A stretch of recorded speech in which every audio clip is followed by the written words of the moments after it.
Good morning, everyone. Suzanne Taylor King here for another Friday live episode of Unlock Your Way with STK.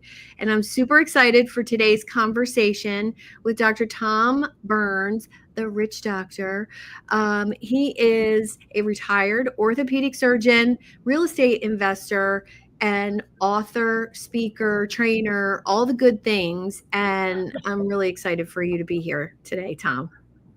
Suzanne, I'm excited to be here. I got an inkling a day or two ago that this was going to be live. So I think it's awesome. And you were just explaining why you do this. So this is a lot of fun. Appreciate it. Glad to be here. You're so welcome. I have to know, and I always ask something similar when we first start our conversation. You went from orthopedic surgeon to real estate investor, and what had to shift with your own identity in order to do that?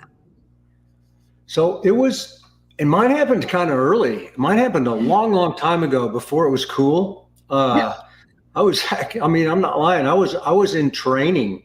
I didn't know anything. All I knew was playing sports, and nobody was going to pay me for it. So I went into sports medicine and orthopedics. It seemed like a pretty good path. And I did well in school. So I'm going through that whole path. I've already done college, med school, and I'm in my orthopedic training. And Suzanne, that's where, the way they train us is like an apprenticeship deal, right? Plumbers, blacksmiths, things like that. You work with somebody that knows how to do it. So I had these doctors teaching us, and these doctors are 20, 30 years older than me, and they didn't look very happy. So, my wife had literally she and I had made a verbal pact that no matter what life throws at us, we're going to find a way to have fun. And we didn't think these guys were having fun. Eventually decided I didn't necessarily want their money if I had to have their life, because they were, 2 or 3 times divorced. They were working hard. They were complaining. They made some money, but they weren't happy guys. So I actually got the bug in my training. So that would be my, mid 20s probably. So, and I didn't have 2 nickels to rub together. So all I could do was just kind of figure out what I wanted to do. I sort of landed on investing, primarily real estate investing. And so I grew the two at the same time. So I guess the mindset shift was back when I was training. I just wanted a little money coming in that wasn't tied to being a doctor, even though I wasn't making any money as a doctor at the time. And they grew together.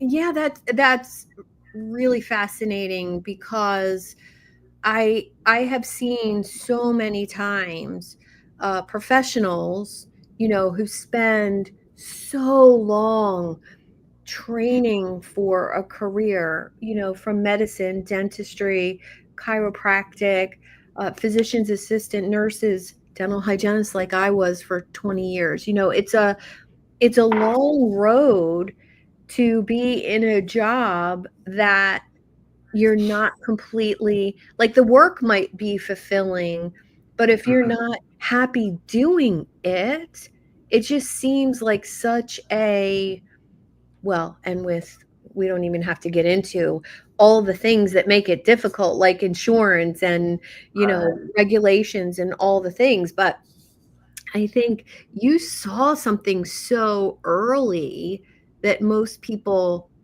don't. And is that why you wrote the book?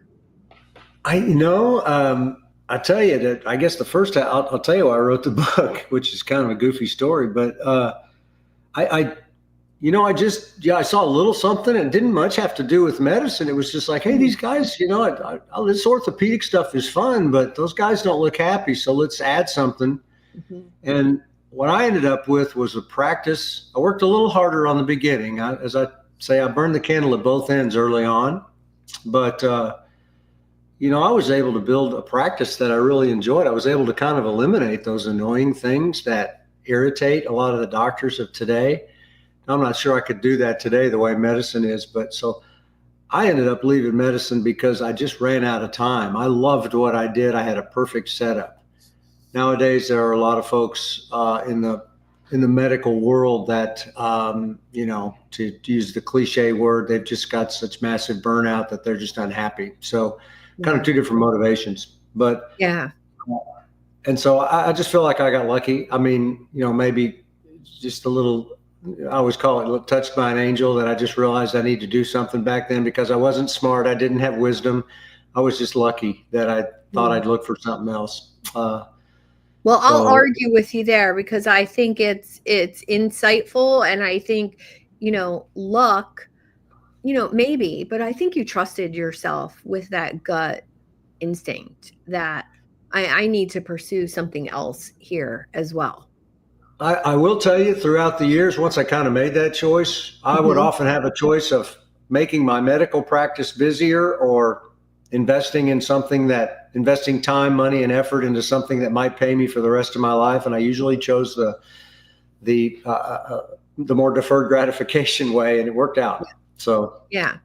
Was there a grief period for you in letting go of that, traditional doctor role? I didn't think there would be, but there was a little bit. I mean, Mhm. I would walk in the room and introduce myself as Tom. I never, Mm, never used the doctor moniker, that sort of thing. And half the time, at parties, it would take people a while to realize I was a doctor. Then they'd corner me and ask me orthopedic questions. yeah, But like I did when we got that's on okay. this It call. comes with the territory, right? Yeah. Um, but so I did my last 4 years for free.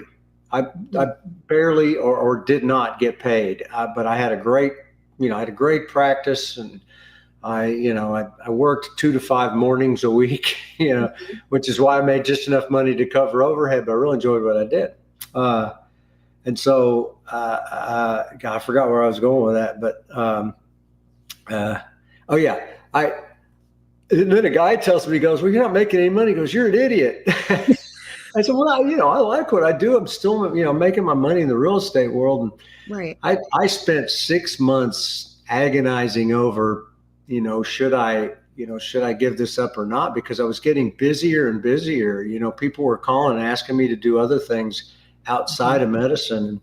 I sort of had 3 jobs. I was running a real estate company, I was running a medical deal, and then, kind of this rich doctor thing started coming up. And so I had to make a decision, something I had to give. So that's why I got out of it. Okay. So, and do we miss it? Yeah, I still kind of miss it a little bit. It's Mhm. not that many people in the world are allowed to, cut into other people to fix things that are broken. So I miss Yeah. it a little bit. Yeah. I I think that most doctors do not feel that way about introducing themselves by their first name, Yes. that it kind of becomes, an ego thing for people in certain positions. And what's really intriguing about you, this idea of having a rich life, goes so far beyond money. And I love what you said about working mornings, like, everything about you lines up with this idea that there's more important things aside from prestige, money, and let's talk about that a little bit, because I think that vision evolved for you, Right. um, as you were becoming financially free as well. So I know a lot of people say to me that in order to be time wealthy and abundant, and the finances need to be kind of fixed and made sure that that's rolling in so that you can relax into, uh but also know other people with very little money who are very just living below, their means and very, very happy. So, where did that come from for you? Man, there's a lot to unpack. What you Yeah. just went in. Yes, I'll start with, I'll kind of give my experience and start with the fact that I'm absolutely not perfect. I've screwed a bunch of this stuff up. But, and I hinted at it before, I told my wife and it was a real thing. We're going to have fun. We're on this rock for a short period of time. So let's enjoy life. Right. Yeah. So, And that, that doesn't mean forgetting about paying the bills and stuff like that. Part of that is money. And, I always talk about talk about these 7 pillars of a rich life. And, money's one of them, right? But it's not the most important thing in the world. But Zig Ziglar says it's not the most important thing in the world, but it's right up there with oxygen, right? So we need money. Money is an important tool. We need it to survive, to put a roof over our heads. But, everybody knows the story of the super rich guy that's got, no friends and kids that won't talk to him. And, and then you've got other people that they're free, so to speak. They're nomads, but their finances are a mess and they're not really as happy as they say. So, but you really touched on it. Happiness and freedom. I hope you can't hear that dog back there. It's okay. It's real life. We're live. It happens. It is my nutcase dog. Of course, we'd be live. But you do touch on it. There's a lot of pillars. We've got our finances. We've got what's in our head. Our emotional and our intellect. We've got our spiritual, our social wealth. How healthy we are. You and I talked about your knee a minute ago. Experiences and time. So all those things really come together. So I never wanted to be the wealthiest guy in the world. I didn't have goals like that. And folks that I kind of help mentor and coach, sometimes they'll say, I want to be worth $10 million. And the first question I ask them is why? What is that?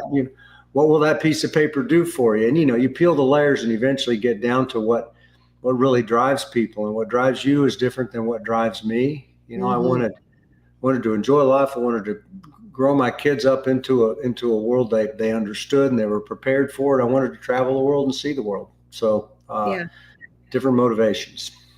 Yeah. So I remember doing an activity, I think it was developed by Tony Robbins, called 7 Layers Deep, and really getting to the heart of, if somebody says, I want to make $1 million a year, or I want to make $10 million a year. Well, why? And every time they answer, going another, well, why do you want that? And why do you want that? And why do you want that?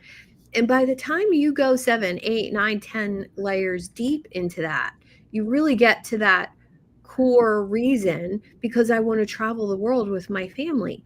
Why do you want to do that? Because I want to have a real relationship with my children or my spouse or my partner. I want to have fun.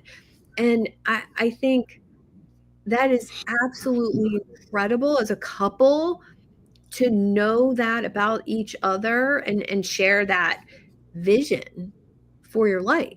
Even if you're working 2 separate careers, to come together with that common why.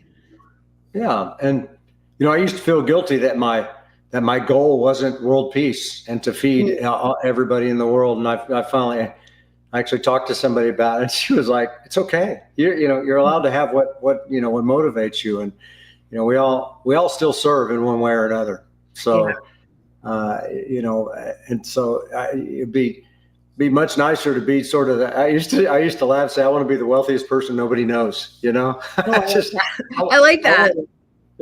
I want to have enough that I can, that we can take off and go take a nice trip somewhere. So, but yeah, wealth is different. I mean, there are a lot of people that say, hey, I replaced my expenses with passive income, and their expenses are like $1,000 a month because they live in a mud hut, but they're happy, and there's nothing wrong with that at all. Nothing wrong with that.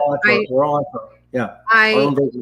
I have always known that should life fall apart, I mean, like completely fall apart for me, that there is a place on the North Shore of Hawaii, a small little hut that I could move into, and I would work on my surfing and my tan, and I wouldn't need much more than that to be a happy, contented person.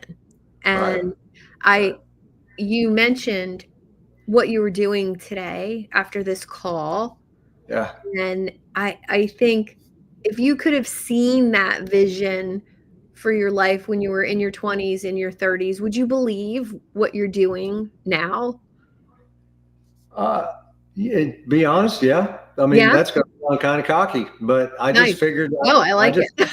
I, I, I planned on living a long time. I planned on having fun, and actually, that activity, that tennis that I'm about to play, I took off for 35 years. So it's sort of Mm. it's a new, resurgence into doing something I really love. But yeah, to be honest with you, I don't know if it's optimistic or delusional, but I just always assumed I'd live for a really long time and be healthy and be Mm. enjoying life by this time. Nice. Nice. I like that. And I think it helps not being attached to the age number or, time on this planet type of Right. thing, to just be happy and contented. All right, I'm going to go the real estate passive income questions, because I think most high achievers are a little nervous about making that first investment move. What advice would you give? Sure. Ultimately get in the game, do something, Do but now something. back into that. Cause it's scary. Absolutely. It's scary. I can go back, geez, 35 or more years now. Wow. I'm really dating myself. Anyway, I go back a long time. And, the first thing I did was to buy something on my own. Mm, There weren't a lot of syndications, things like that. There weren't things you could invest in where somebody else did all the work. So I had to go buy yeah. something on my own. It wasn't a ton of money, particularly for an orthopedic surgeon. I was early in my career, but it wasn't a ton of money. But I was pretty scared. Mm, But I'll tell you, yeah, once you start doing something that's where you really learn everything, I suggest to people, figure out what you and I talked about before. Why do you want to do this? It's because you hate mhm. your job, or if something's either pulling you forward to something that you really want, or you're trying to run away from something that you really dislike. Those are the two motivations we all have in life anyway, right?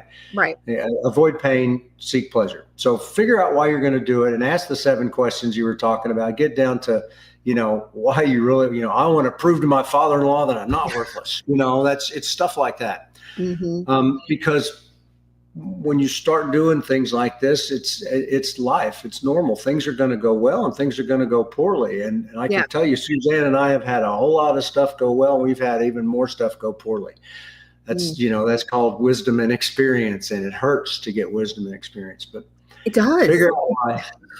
It does. And I love that you added that in, because in business, I fully believe that it's those failures that I've had, the bankrupt business, the business that didn't go well, or the mistakes that I made that actually fueled the success of today. Because when you are able to reflect on those past mess ups, you actually become smarter, grittier, more resilient, and able to make better decisions. So I love that you said that.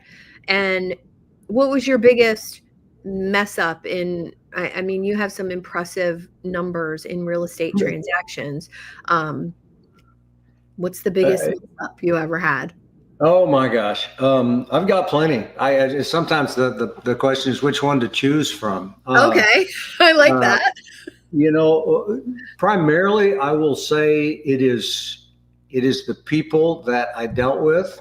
Mm, Um, I came from Texas, where you make a handshake, and mhm. you're truly, and anywhere it should be your handshake. Is your word is your bond, et cetera, et cetera. I found out naively that there are people that don't ascribe to that philosophy, and what they really want is your money as easily as they can get it. And so Yeah. that's a nice way of saying, I've run across some really bad people, and uh, so it's really helps me be mercilessly diligent now. And anybody I work with, I always joke that if my wife wants to do a deal with me now, she's going to have to go through a background check and a full diligence questionnaire.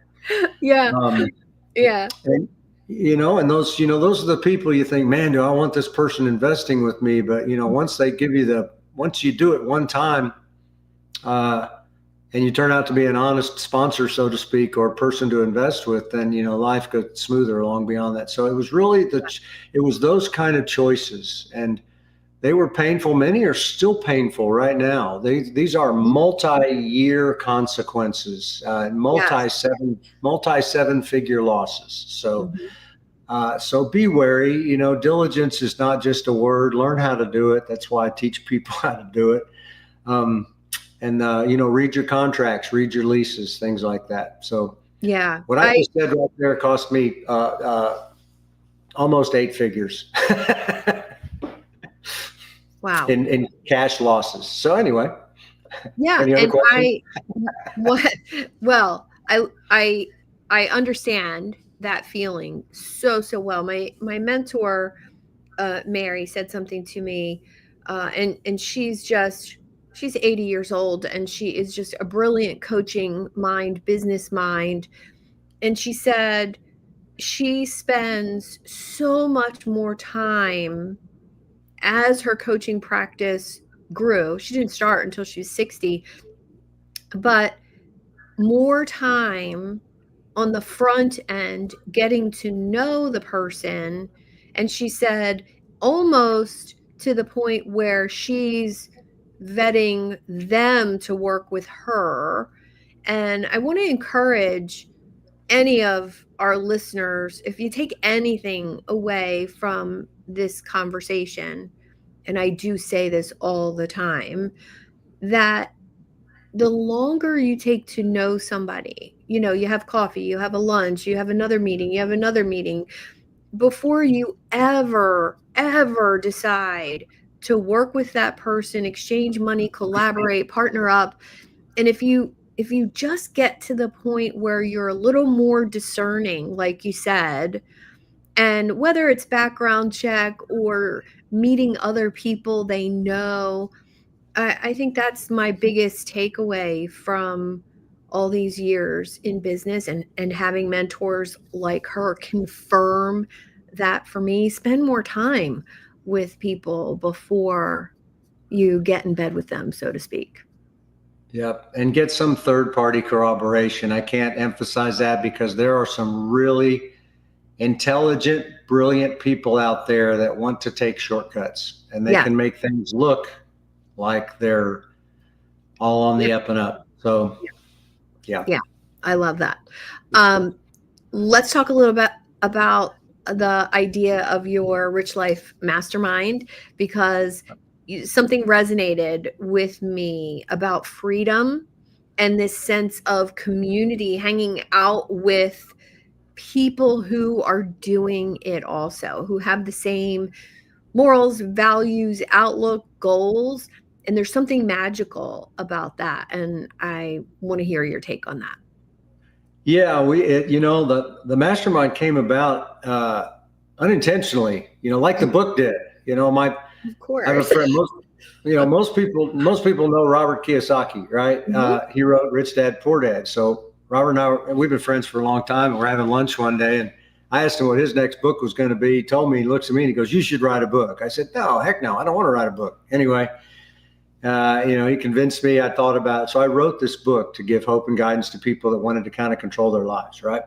So I did that. Mm-hmm. And this has a point. So I wrote the book, put it out, didn't market it. I'm the world's worst marketer. I literally uploaded it. I turned down a publisher. I uploaded it to Amazon, and I went to Turkey.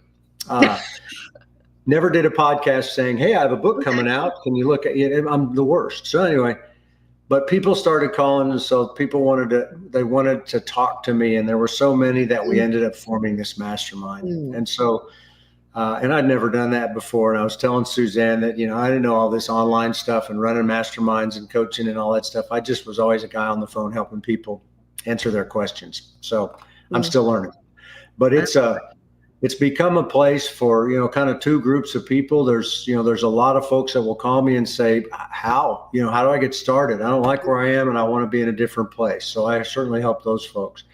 Then there's a group of people that have either done it or done it to some degree. And and we mastermind a bit. How did you get your debt for this deal? How did you get out of this issue when interest rates went up? Are your rates floating? Are what are you doing here? Mm-hmm. So we talk a lot about, real estate and some business sales and things like that. So it's kind of a two-pronged thing. We've got different levels of people, but it's just there to give folks a community where somebody, if they got a problem, they can ask a question and everybody jumps in and has got their answers, because I don't know everything for sure. And I'm the last person that's going to have all the answers, but the power of the group is pretty phenomenal when everybody really cares about everybody else's success. Yeah. Well, that comes from the top down. I'm a firm believer in that any group, mastermind group, community is only as good as the leader is willing to allow other people to shine, to share their expertise, to give back to the group as a whole. It makes the group stronger, more valuable. And every group that I've ever been in that's functioned like that has been valuable to me. But I've also felt valued as a member. And it's definitely one of the things that drives me. So glad we have that in common. Awesome. All right. So rapid fire questions now that have come up from this conversation. Besides your own book, one book that has really affected you? Hi, sure. Obviously, Robert's book for sure. The two books, Rich Dad, Poor Dad and Cash Flow Quadrant. It's a great 1-2 punch. They're 25, 30 years old, but the concepts are the same. Or you could read my book. It's got both of those rolled together. But currently, and I talked about this yesterday on an interview, is that, I'm a Ben Hardy, Dan Sullivan collaboration fan. They've got a couple of really good books, but my favorite one is one on perspective. It's called The Gap in the Gain. Yeah. And a lot of life can be answered if you look at it with the correct perspective or a different perspective, because your perspective is not always the quote correct one. There are just different ones. And so, it would help those, you were talking about doctors being unhappy and stuff like that, that it's called the gap in the gain. So gain thinking would be, look where I've come, I learned all this stuff. I've got a great skill, and the gap would be, but I'm not free. I'm not the master of my time. You gotta use some perspective in your goals and realize that you're making steps towards your goals every day. You may not hit your goals. And Bruce Lee says goals are just targets that are never meant to hit, right? So we have a goal of 10. And if you only get to 6, you can think about that two ways. One is gap thinking, which is crap, I didn't make it to 10. Or it can be gain thinking, which I went from 0 to 6. I'm proud of myself. Let me reset my goals and see if I can do it next time. So that's why I like that book. I love that book too. And I'm a huge fan of Dr. Ben Hardy, and his 10X is easier than 2X book changed so much for me in my calendar, my thinking, my focus. It just transformed the way I was thinking about my business and how I was going to get to these goals. And it was really by doing a heck of a lot less and doing the things that I was working on that were going to get me to my goal, doing them better and more efficiently. And I wrote to him and told him what a difference it made in my business. And he actually wrote back to me, which, wow, absolutely incredible when that happens. So awesome. All right. Last question. One piece of advice that you think every entrepreneur, especially doctorpreneur, needs to know? This was a hard one and it probably is more directed at professionals, doctors, engineers, lawyers, architects, and I don't mean to leave everybody else out, but this is what came to my mind, is that, we're trained through a bunch of years to get things correct. You got to get the answers right on tests. You got to cut in the right place. You got to fix the right problem. And I would tell folks that that's good. Being right and correct is a good thing, but learn to embrace the mistakes that you are inevitably going to make. Yeah. As Ryan Holiday says, that is the path to your success, is the mistakes that you're going to make. It's the obstacle is the way, is the name of the book. But you're going to make mistakes, and embrace them, learn from them. And if you're going to make those mistakes, try to make them with as little investment as possible. Meaning, if your mistake's going to be financial and you're investing with somebody new and you haven't listened to Suzanne and I and done background checks and really gotten to know them, well, don't invest with them until you do that. But if you do, test them out with a small amount of money, because the lesson you get, whatever it's going to be, is going to be the same size whether you put in a little bit of money and a lot of money, a lot of bit. Buy your mistakes and your lessons at a discount. Start slow, move fast in anything else to grow your business. But when you're giving somebody money, move slow. So embrace your mistakes. It's where you're going to get your most wisdom. Love it. Thank you so much, Tom. How can our listeners get in touch with you and find out more about you? Oh, you bet. So the website is pretty easy. It's richdoctor.com. And I've got a lot of free resources on there. I've got a newsletter, everything, and I'm on social media. I'm on all the social medias. But if you want to contact me, it's hello@richdoctor.com. That email will come to me, and be happy to talk to you. I love it. And everyone, he does answer his emails, and I love your presence on social media and who you are for other professionals. So thank you so much for having this conversation with me today. And I hope everyone takes some nuggets away about living their rich life. Bye, guys. Have a great day, everyone.